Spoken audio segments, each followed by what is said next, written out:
Welcome to the Beat Reporter's Inbox on MLB.com, presented by Edward Jones. I'm Rhett Bollinger, MLB.com Twins reporter, with Harrison Barden asking the questions. What do we have first? First question is from James. Does 10 more wins give the Twins the second wild card?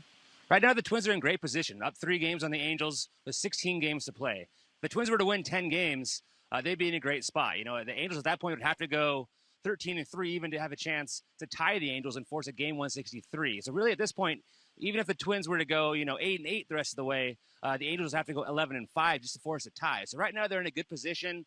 Clearly, things can happen. You know, we've seen teams in the past have a lead like this and not work out. But right now, with their big win last night, Byron Buxton, game-winning home run as the Angels lost at home, was certainly a good thing for the Twins last night. Next one is from Callum. What was said or done by coaches to get Gibby pitching so well the past couple of months? Kyle Gibson has definitely been a big boost for this team. This is a team that doesn't have much rotation depth. Obviously, we know Irvin Santana's had a great year. Jose Barrios has had a great second season. Bartolo Colon's added a lot to this rotation as well. But Kyle Gibson's really solidified this rotation. The last about month and a half or so, he's been on an incredible roll. I think the big thing with him is just he's throwing more strikes. He's trusting that sinker and not nibbling around the plate as much. He's also fixed his mechanics a little bit. Byron Buxton worked with him a little bit about how he was tipping off his slider with the way it was coming out of his hand. So I think the fact that he's kind of slowed things down with his mechanics, he's got his slider going a little bit better, and throwing more strikes at that fastball has been a great combination for them and something the Twins have definitely needed the last few months. All right, next question is from John. Any update on Sano?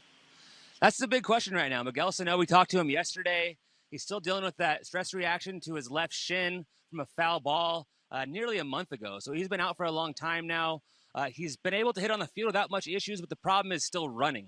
You know, he's been able to run, but it seems like every day he runs, the next day he's sore and he can't run again. So he hasn't been able to run the bases either, which is not a good thing. He's been mostly running in the outfield, but clearly the Twins would love to have his bat back. Luckily for them, Eduardo Escobar is filled in capably at third base. The rest of the offense has got going. Joe Mauer, Brian Dozier, Byron Buxton, Eddie Rosario have also had big months to kind of make up for Sano's absence, but we know this season overall, Sano is the most power on anybody on this team and is probably the best pure hitter on this team. So to get him back late in the year for that playoff push and for that wild card game potentially would be huge. But at this point right now, he's still out indefinitely. We don't really have a timetable. Twins are hopeful it's going to be, the next week or so. But at this point, it's hard to say just because he's not been able to run. And as much as he's going to come back as a DH, he's going to have to run those bases without any, without a chance of getting injured there. Up next is from Steven. Why does Molitor continue to sit Kepler? Well, Kepler against left-handers has definitely had some issues this year. The good news for Kepler is in the minor leagues, that wasn't an issue. Kepler was a good minor league hitter against lefties. This year, though, not so much.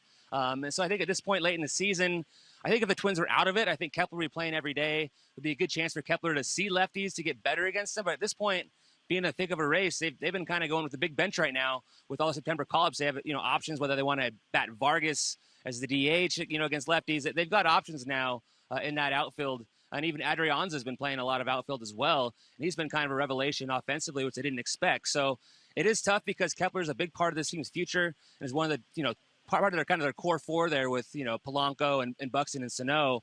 And he's having a great year. He's a great defender in right field. But I think right now still, for whatever reason this year, he hasn't hit lefties. And I think Molitor's a little reluctant to use him against lefties with the Twins in such a tight race right now. Up next is from Karen. What are going to be the Twins' offseason goals? Well, that's a great question. Right now, the Twins are obviously in great position to make the postseason, which would be a big surprise. Last year, losing 103 games.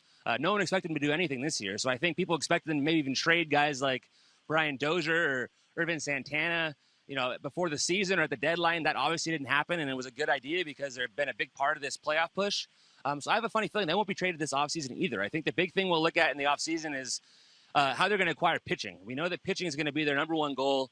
They still don't have much starting rotation depth. They do have some prospects that are close to coming up.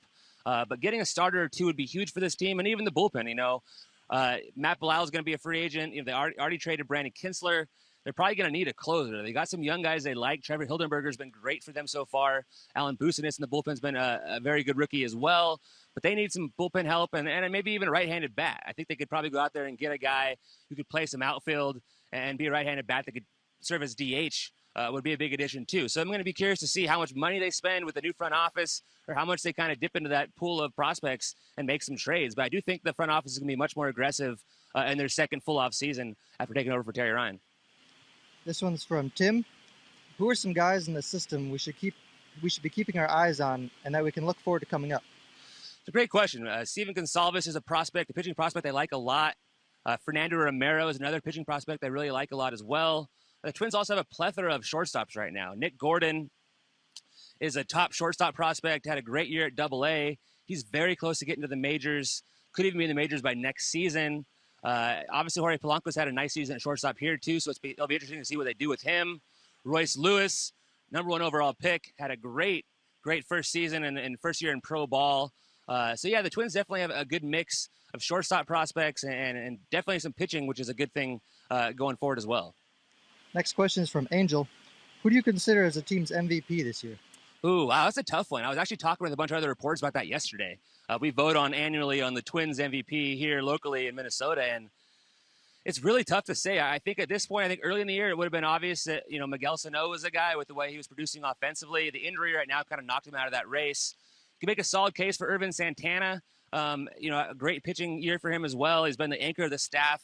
Brian Dozier, another 30-homer season, has been impressive. Only the 5th Twins player ever to hit 30 homers in back-to-back years, and only the 5th second baseman ever to do that either. And he's obviously a vocal leader for this team too, but I might actually even go Byron Buxton. Buxton's really been breaking out offensively since early May. He's been incredible for this team. He's been the best defender in baseball.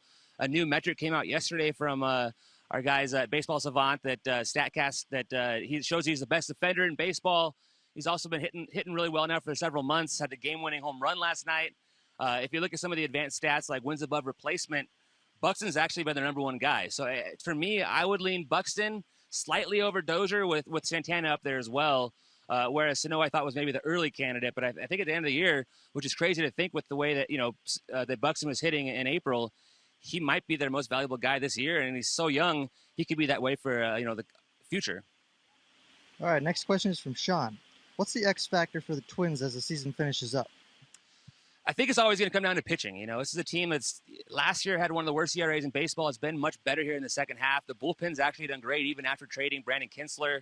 The offense really isn't much to worry about. This offense has been great now for over a month. They lead the majors in runs scored and home runs since August 1st.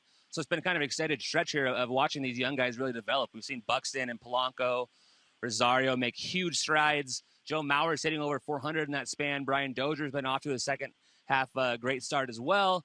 So I don't really worry about the offense. I think the X factor is going to be if that starting rotation, the back of that rotation, can Gibson keep it up? Can Colon keep it up? Tonight's big sexy night at the ballpark for Bartolo Colon, but he's coming off of a tough start there in Kansas City where he lasted only an inning and 2/3. So he's kind of got to get back on track, and the bullpen too. Last night the Twins did win, but they also blew the save chance there with Matt Belisle. But he's been great ever since they traded Kinsler as well. But they don't have that much bullpen depth. Hildenberger's a guy that's really been used a ton. Came up huge last night with 3 big strikeouts.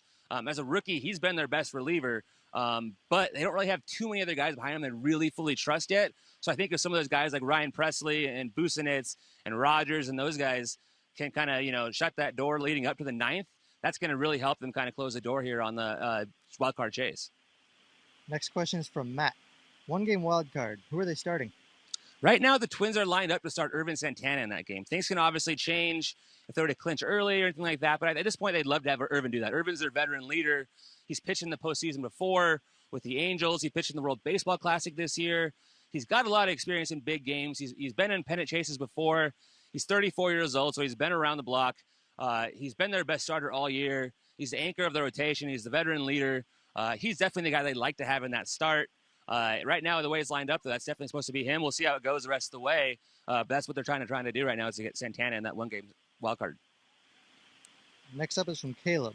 Are you looking forward to Big Sexy Night tonight? Of course I am. Yeah, absolutely. I even got my Big Sexy shirt here. The Twins are nice enough to give me here. It's a nice little Big Sexy here. So yeah, it's a good looking shirt here. So I'm definitely excited for it. We even got the back of it here. We've got the Big Sexy 40 on the back. So it's totally sold out for that promotion. A big idea by the Twins that it's hilarious. And I actually even heard that Bartolo actually trademarked the slogan Big Sexy, which is even funnier. So it's a great nickname. And Bartolo's been a huge addition for this team. It's funny when he was when he was signed here as a minor league free agent, everyone thought, his ERA with the Braves was so bad. Is he done? but he's actually really added a lot to this team, and not so much, even in the clubhouse. He's been, keeping guys loose. He's a veteran. He knows guys like Irvin Santana back from their days in the Angels. And so the fans love him too. And, he's just an awesome guy. His teammates love him. And definitely fans are excited for the big sexy night tonight at the ballpark, which should be a lot of fun. All right. For the last question of the day is from James. Do you think Buxton can carry this team down the stretch through the postseason if they make it? I definitely think so. Like I said, I think Buxton's been the MVP of this team. He's been incredible. He's dealing with a little bit of a hand injury right now. His left hand is bruised. They were worried in late August that it might even have been a season-ending injury to his hamate bone. But luckily, he's been able to play through it.